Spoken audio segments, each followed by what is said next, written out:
Assalamualaikum warahmatullahi wabarakatuh. Di sini kami akan menjelaskan mengenai pengembangan materi pembelajaran bahasa Indonesia oleh kelompok 10, yaitu saya, David Kurniawan, yang kedua Isna Mainatun Mufidah, dan yang ketiga Nova Istia Frisna Rahmadani. Pokok pembahasan yang pertama yaitu mengenai pengertian bahan ajar atau materi ajar. Bahan ajar merupakan informasi, alat, dan teks yang diperlukan guru atau instruktur untuk perencanaan dan penelaahan implementasi pembelajaran. Baik, di sini saya akan menjelaskan tentang prinsip-prinsip dalam memilih bahan ajar.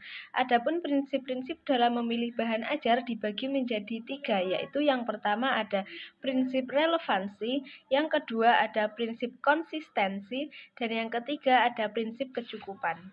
Adapun yang disebut dengan prinsip relevansi yaitu di mana materi pembelajaran hendaknya relevan, memiliki keterkaitan dengan pencapaian standar kompetensi dan juga kompetensi dasar. Jadi, dalam prinsip relevansi ini, materi pembelajaran hendaknya harus berkaitan dan juga memiliki keterkaitan dengan pencapaian standar kompetensi dalam kompetensi dasar. Adapun prinsip konsistensi yaitu di mana adanya keajegan antara bahan ajar dengan kompetensi dasar yang harus dikuasai oleh siswa. Jadi dalam prinsip konsistensi ini antara seorang pengajar dan seseorang yang diajar harus memiliki kompetensi dasar yang harus dikuasai. Yang ketiga yaitu prinsip kecukupan. Prinsip kecukupan artinya materi yang diajarkan hendaknya cukup memadai dalam membantu siswa dan juga menguasai kompetensi dasar yang diajarkan.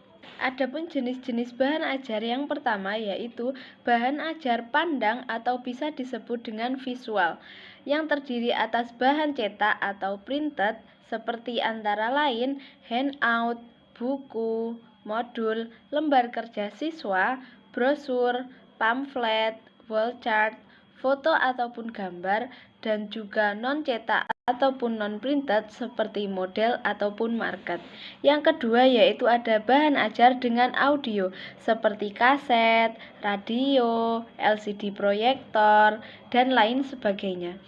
Yang ketiga yaitu ada bahan ajar pandang dengan cara mendengar, yaitu seperti video, compact, disc, dan juga film.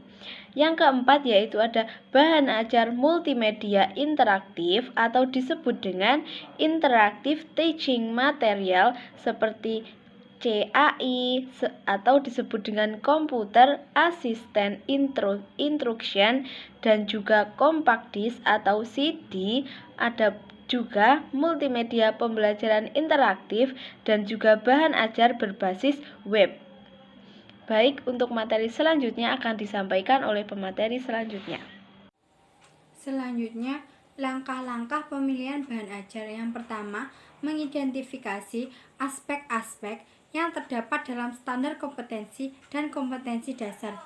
Yang kedua, identifikasi jenis-jenis materi pembelajaran. Dan yang terakhir, memilih jenis materi yang sesuai dengan standar.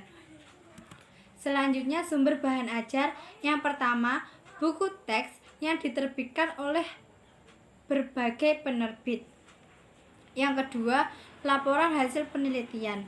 Laporan hasil penelitian diterbitkan oleh lembaga penelitian atau oleh para peneliti, sangat berguna untuk mendapatkan sumber bahan ajar yang aktual atau muktahir.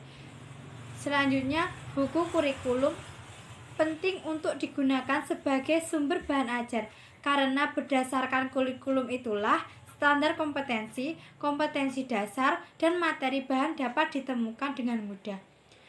Selanjutnya, internet. Internet yang banyak ditemui segala macam sumber bahan ajar. Dan yang terakhir, lingkungan meliputi alam, sosial, seni budaya, teknik, industri, dan ekonomi. Sekian pemaparan dari kelompok kami. Wassalamualaikum warahmatullahi wabarakatuh.